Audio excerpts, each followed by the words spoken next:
Hello and welcome back to Aston Martin. I'm saying that's somewhat ironic because I've literally just pressed stop record on the previous one and started recording because we're picking up exactly where we left off at the end of last season. We're still technically in 2023. I say technically we are. It's December the 3rd, 2023. I need to have a nosy at staff first and foremost. It would cost us money to break this contract, but he is 75 rated. And someone like Dirk de Beer is 84 rated already. A solid 9 points. And taking him off Alpine as well, who is directly behind us, could be fun. A bit of experience. I will lock you in, sir, for as many seasons as I can get, because there's, quite frankly, only one person better than you. If I can actually get you for 6 seasons, I don't know when retirement age is here. I know you're 60, so 65. I guess that's probably retirement age. I will give you basically exactly what you're already on, but for 5 seasons. His contract, I don't think, is that much better than that. I'm not gonna faff things around here. He's declined it. He does want more money. Okay, we'll round it to straight to 3.5 million, mate. Okay, you're still not you're not overly keen, but you're still going to take it. It'll cost me 3 million to do that now. We've got 35, and the prize money's not officially in yet, I don't think either. So, bam, job number 1 done. We now have the second best head of aerodynamics in the world. Technical chiefs. We have the 5th best as things stand, but is there anyone higher up this list who is interested? Okay, the top 2 aren't interested, but Simone Resta, who's only 3 points higher. This is all about relative salaries, really. His contract's a lot shorter, so the cost to break it is a lot less. The cost to buy him out is a lot higher, though. I'm tempted to leave T. Shuang here, but he starts at Haas, actually, doesn't he? He's very well-rounded, is Simone, whereas T is pretty good at side pods, but lacking pretty much in every area of the respect. In comparison, it's only a couple of points difference, not a huge discrepancy, and Matt Harmon, who does exist in between, is again very much well-rounded and with a slight preference to side pods. It'd be a bit awkward if we nicked both of them off Alpine, wouldn't it? It'd be lovely if I get one of these. I was hoping one of the 2 things that we had developed at the end to sort of improve attractiveness for our team might have been a factor there, but apparently not. All right, we'll have a nosy. Let's see, have a look. Starting bonus. He didn't have a starting bonus there, so let's. The total cost of hiring. 5 million. Is that a cost that is gonna be worthwhile? Really? I'm not sure it is. Ooh, the thing has happened. Ollie Bearman is 18 years old, which was kind of what I was effectively waiting for, and he's actually up to 71 rated. So he's actually better than Caldwell. And Caldwell was always going to be a stopgap until Bearman was good enough, and he is now 18. He's open to negotiation. Obviously, he doesn't have a contract because he's, in F2 right now. So I can get that straight away. I could probably offer him a contract for many seasons. We'll give him a starting bonus. Oh, that's reserve. Sorry. I'll give you 20 grand now and the same salary that you're already on. I want to see what you say it to that. He's accepted. Good. Hire him. Okay, so we've got a better reserve driver now. Sorry, Ollie. But, well, it's actually one Ollie to another, isn't it? Yes. Replaced Ollie with Oliver. And Bearman is now in as my long-term replacement. Bless his little baby face. That's not going to get any older, is it, over the course of this?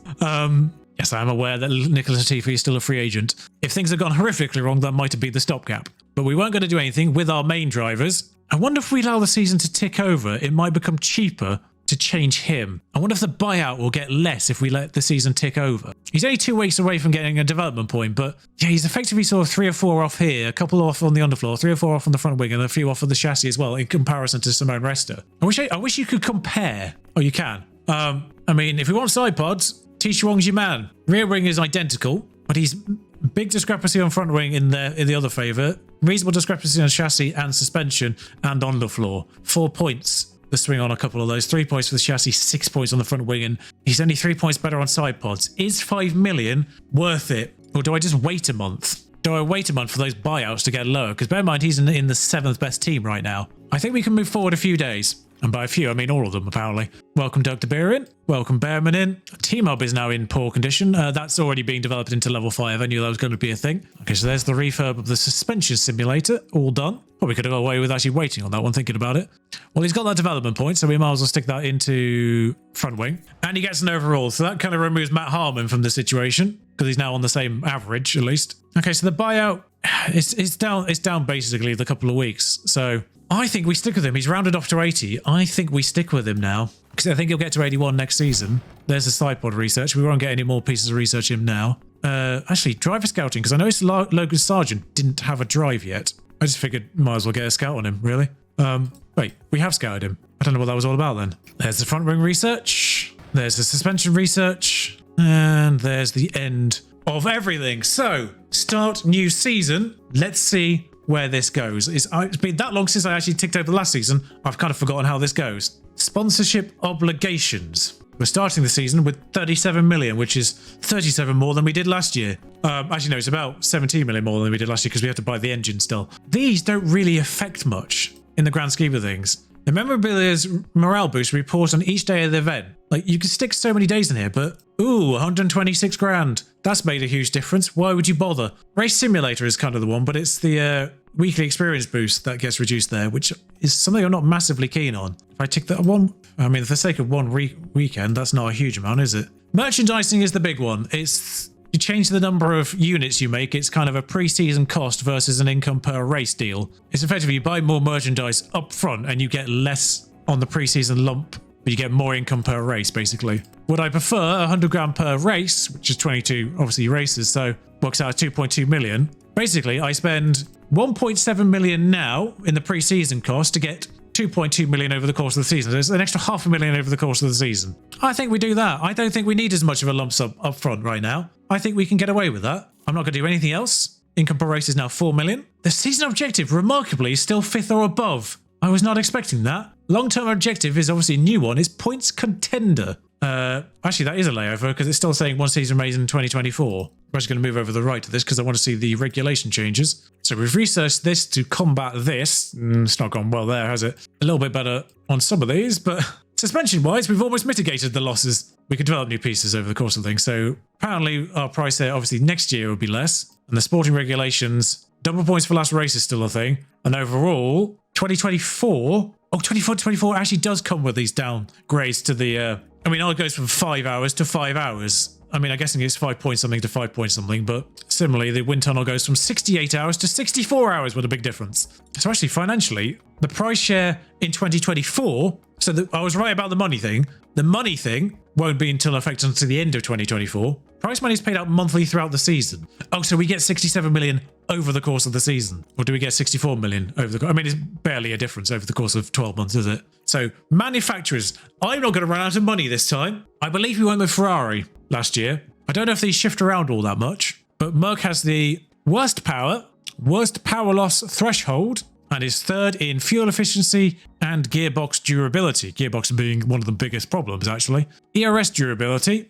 To be fair, I don't really lose ERS. I don't think we really had an issue with ERSs beyond the point of we've crashed and broken the ERS, so we need a new ERS. Typically, when we're about to run out of an ERS, we just decided to crash instead and break it that way. Thermal resistance is how prone the engine is to overheating when it isn't cooled effectively. High resistance means less aerodynamic cooling is needed to lower the engine temperature. So Ferrari's the worst at that. One of the best in ERS durability, one of the best in gearbox durability. Red Bull's the best there. Ferrari has the second best power to Red Bull. So what's the downside for Red Bull? It's the ERS durability. It's the overall fuel efficiency, which I do like on Ferrari. Allows us to push that fuel a little bit harder. Marginally less on wear resistance. How resistant the engine is losing power output due to wear, so it just means a lower percentage engine is still going to be slightly better compared to if it was a Red Bull. Not a huge difference there, if we're completely honest, across the board. The maximum durability the powertrain can wear down to before it starts losing power output. Oh, I think that's basically the point where the exclamation point comes up there. I think we stick with Ferrari. I don't understand why Merc is still 20 million here. I think Red Bull's better than Merc. I think we stay with Ferrari overall. We've got the money to do it. Aston Martin Ferrari. It's a weird sentence. Okay, 2024. I'll get back in the middle for this. 2024 internal car report. 2023 performance. The top speed was 375.09 kph. It's now effectively 0.4 of a kph higher. The acceleration is better. Our coring has got worse, but our DRS has got better. Our low-speed dirty air coring has gone up, but our medium and high speed has gone down. High speed significantly so, but we were always prepared for that one. To be a thing. And the brake cooling and the engine cooling has gone massively up, actually. Team roster update. Let's see if there's been any changes. I'll actually move to the left for this because I'm not in the way. Red Bull stays the same. Ferrari stays the same. They've got a new reserve driver, Red Bull. Let's scroll. He's in car 1. Mercedes have changed Lewis Hamilton for Valtteri Bottas. Nick de Vries remains the reserve driver in permanent purgatory, which means there's going to be a change at Alfa Romeo as well. Lewis Hamilton has gone to Alpine. I thought he'd retired for a second. I figured that was the only reason why they'd replace him at Merc, but apparently not. He's at Alpine. with Esteban Ocon, which means Fernando Alonso might have retired. Alfa Romeo have brought back Zhou Guanyu to replace the outbound Valtteri Bottas, which means there's going to be a change at Williams. Kubica remains reserve there. Piastri remains in purgatory at Alpine Reserve. That's a strong lineup, actually. Esteban Ocon at 87, Lewis Hamilton at 91. Danny Rick is still in the sport at McLaren alongside Lando Norris. They're unchanged. AlphaTauri are unchanged. I think their reserves are unchanged. Oh, no, their reserves have changed, actually, because I don't think Dennis Hauger was their reserve before, because I've just looked at him and started to research him. Logan Sargent has gone to Williams. Yeah, that's what it was, because Van Dorn was their McLaren reserve driver before, and I think Sargent might have been Haas's reserve driver, and he's now gone to Williams. So it means they've nicked their reserve driver, and there's been a little bit of merry-go-round in the reserves, because Sargent has taken the place at Williams 1 year late. But he's alongside Yuki in what is a relatively young lineup again. They're going to struggle. So I'm really, really hoping Mick gets to average 80 over the course of the season. Otherwise, we are going to look crazy for this lineup by the end of the season. Max 91, Perez 88, Leclerc 90, Sainz 89. So they're basically equivalent. Sainz is 1 point higher than Perez, but, you know, average 89.5. Alpine average 89. Alpine technically have the third best driver lineup. Ours is actually hilariously bad. Ours is worse than McLaren's. I think we technically have the 6th best lineup, I think. Yeah, we have the 6th best lineup on average. So the allocation is announced, 38 hours remaining, 500 in total for the... What's that per thing? There we are, 4.8 and 64 hours now. So it is actually down because I was 5.4. So when it said it went from 5 to 5, that's why, because it went rounded down from 5.4 to rounded up from 4.8, which is what I was suspecting. And it's actually started immediately. So with 30 million in the bank, we can develop a part straight away. That's a valid point. Let's have a look at the car averages. We're starting strong then. Our brake calling, despite going up about 11% to 70.5 is still the worst brake calling on the grid because the average is 81. Okay, our top speed is only fractionally below the average now, along with our acceleration. Our DRS is still not great, but our low speed and high speed are in the top halves now, which is interesting. So seemingly what's happened there is we've managed to mitigate that high speed loss better than everyone else. We lost a significant amount in high speed, let's not forget. Like, we're way down on last year, but we've managed to mitigate it better than everyone else seemingly. So we're good in... Of course, Bahrain, crucial, medium speed. The one that we didn't do as well in, apparently. We're still in the top half for, though. So let's get cracking on designing something that will help medium speed first and foremost, which I think is going to be a front wing. We'll pump half of our hours into this and half of our hours there as well. Let's get that nice and up. The race is in 74 days. I think we'll be okay there. In fact, it's medium speed that we actually kind of need to prioritize. Looking at grid averages. Actually, if I just bring everything up, what happens then? Ooh, we actually move up a point. Can we get it done in time? 80 days. I think we can with engineers involved. Literally one extra engineer gets us in time. So in order to get us time to actually make the damn things, I'm going to put 4 on this. And I might as well see how much it costs to do intents to learn about front wings better. 2.2 million to learn about front wings? Sure, let's go for it. And then underfloors are always pretty solid to begin with. What actually brings in brake calling most of all? Suspension. We might leave that as a little third thing on the side. Get an underfloor in straight away. Get us the best drag reduction in the field. Well, I actually don't need to use all my wind hours to get that done. Do need to do all of that though. I like the look of that arrangement for the underfloor. That will take 98 days as things stand. Can I get it under? I can get it under by doing 5 engineers. Do I just take the cost of that? And again, 2 million to do it on intense. I could just rush it and get it done in 47 with less engineers. They learn less about it, but because I kind of want to sneak a suspension in, but I'm not that bothered because I'll really bring us up on the grid because I want to be able to make them. So I might put 4 engineers and then rush it. I don't normally do rushing, but I just want to get it in time because I kind of want to throw a suspension in with the remaining wind tunnel hours to really improve that brake cooling because that's apparently where we are losing the most. I mean, that's literally not changed anything. I mean, it is getting us 5%, which, you know, overall it's 3%, but it's something. We could actually probably do it 3 times and get it done in time, actually. Learn it. Learn this one on intense. It comes back in 26 days. We could literally do another one in time. So we could do that twice before we actually get there. Although there won't be any wind tunnel hours now. But so that's done all that. So we kind of actually can have a look at the facilities real quick. Team hub's nearly done. This will boost the brake cooling of the front wing when we do front wings and engine cooling of the side pods and chassis. I'm tempted to improve the car park test centre here because it's about to dip down to 80% by the time this will actually be done. So I'm going to upgrade that for 8 million. And the factory is nearly off as well. That's 14.5 million. We're just going to refurb that one, I think, actually. Weather Center's not quite there yet. Memorabilia room.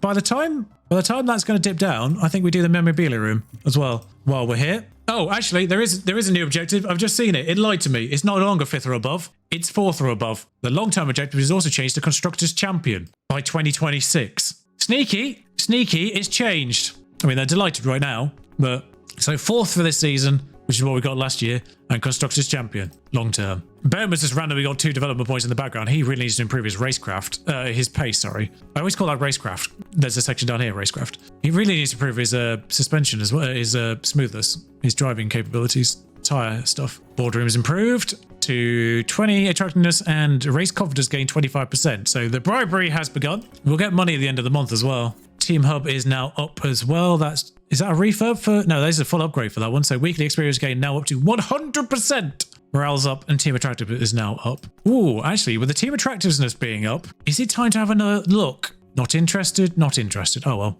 And the buyout fees are basically the same. So maybe halfway through the season, we'll save money and then get Resta, because his contract's going to be going down month by month. So to break him out of it, that's going to be, maybe once that goes sub 1 million, we might look to that. And maybe one of these two will be interested. We'll get him scouted. Oh, Fernando's still in the game. He just doesn't have a drive. Bless him. I'm actually really intrigued because there's going to be some new gens in now, I think. But I would love to do a save that actually went far enough when new gens became a thing and the suspension is now in. So I could actually get side pods in time rather than doing suspension twice. I could maybe help the engine cooling situation. Literally doesn't change our position on the grid in that regard. But 40 days, 2 engineers, learn everything about it rather than doing suspension twice. Which means I just actually now manufacture that 5 times. Car park test center's now up just after I've done the start of the bloody thing that actually would have been benefited from that. Okay. Jesus Christ, Bearman's getting points at a rate of knots. Vic's got one as well.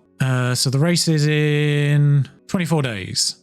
Bill 4, and then maybe rush 1 just in time for the weekend. I didn't start a new project immediately, but I don't think we have the time for it, really. It's weird that it's not showing the improvements on this right-hand side, but you can see at the bottom there. Brake cooling up 2.5%. Doesn't change our position, really, but... Okay, with no hours in the wind tunnel. Next ATR period is in 12 days. How long would it take to do that? 50, but it would have 4 engineers? 39. I think maybe we hold off those 12 days and actually wait till we've got wind tunnel hours again. I'm suddenly really confused because I swear the end of season thing said that Red Bull had picked up Zayn Maloney, but I just looked via scouting and I saw that Verschoor was their reserve driver. Zayn appears to have been let go again. Doug De Beer's got more development points, which I'll always take. And a point for Mr. T. Shuang, which can help bring... we've not done a chassis yet, so let's bring that one up a point. Races in 12 days. We can rush 5 in that time. That'll do, mate. Almost went too far there without actually designing something new. So we'll work on the chassis now. That won't be in immediately, of course, but it really helps the air cooling as well. Get that terrible engine cooling up. Oh, that would help the top speed, won't it? Wind tunnel hours don't seem to be affecting the chassis all that much. Oh, putting every single minute in the wind tunnel hours, actually massive change. There's a tipping point here from DRS top speed from 11th to 13th, which I think is what I'm going to tip on there for the wind tunnel hours. It's going to take a long old time to get that done, though. You know, I might rush that one as well. Get that in as early as possible. Literally just got the side pods back in again as well. Put the remaining hours into yet another set of suspension, but we've got to manufacture the side pods now, and that's a lot tighter window. 8 days. Yes, it takes 7 days to do 1, so we are going to have to emergency 3 and then develop 1 normally. I might be able to rush 2. I don't know which would have been cheaper. Okay, so we're at the first race now, and this is where we stand as a car. It looks like the grid average has actually gone up slightly on a couple of these things. I'll move over to the left fully so you can see the full averages here. But yeah, so top speed was still fractionally under. Acceleration was still 0.001 under, which we were at the beginning, but that we have improved there. Our cornering is now above average on all respects. Our brake cooling is now within 7% of the average, and the engine cooling is now within about 6% of the average. So we're still lacking on there quite significantly. We're still at the bottom there. Our DRS is once again the worst somehow. That comes with the rear wing though, which is one of the parts we haven't developed. But you can see there, grid average wise, cornering, 4th, 5th, 3rd, 5th, 5th, 5th in dirty air. We've massively brought up that medium speed, which is perfect for Bahrain in particular. And our top speed is now bordering on the average as well. So overall, our car is in a much better position than it was at the end of last season. And we are developing a chassis and a side pod, which will come through. In fact, the suspension, another round of suspension comes through at the beginning of March, which will just fractionally improve that braking cooling. The chassis comes in on the day of the Australian Grand Prix, so we won't benefit there, unfortunately. And the rear wing comes in before Imola, actually. So we'll have a new round of everything before the 4th race. But for now, we've got to go through the first 2 races with no extra parts. Well, with 4 new parts, basically. A new suspension comes in by race 3, and the last 2, the 3rd round of suspension, and the last 2 parts come in before race 4. Exciting times, really. We're in a very, very, very good position here overall. That will not be weird, though. I'm surprised Alpine just didn't go straight for Bottas, actually. Oh, Bottas in a Merc. I mean, once again, ironically, he's gone full circle again. I'd forgotten the fact that Bottas in an Alfa Romeo was unbelievable in this game. Bottas in a Merc is going to be undrivable against. Oh no. Lewis Hamilton in an Alpine. Hamilton in an Alpine, though. It's weird. I feel like we've not had like a huge shake-up in terms of the overall grid. Williams have got 2 new drivers, of course. AlphaTauri got 2 different drivers. Alfa Romeo have returned to 50% of what they started with. Haas is still 50% what they started with. McLaren and Ferrari and Red Bull are completely unchanged. We've obviously changed our drivers because we're the ones in control of something. We're not AI here. We have the agency. We can choose what we want. But Hamilton to Alpine because of a retiring Alonso, it seems. And then Bottas to Mercedes. What a bizarre story, but you'll see how this race unfolds next episode in race 1, Bahrain 2024. If you've enjoyed this, if you're still trying to comprehend what's just happened there in the driver changes like me, like, comment, subscribe. I'm looking forward to these comments. Until next time, ta-ra.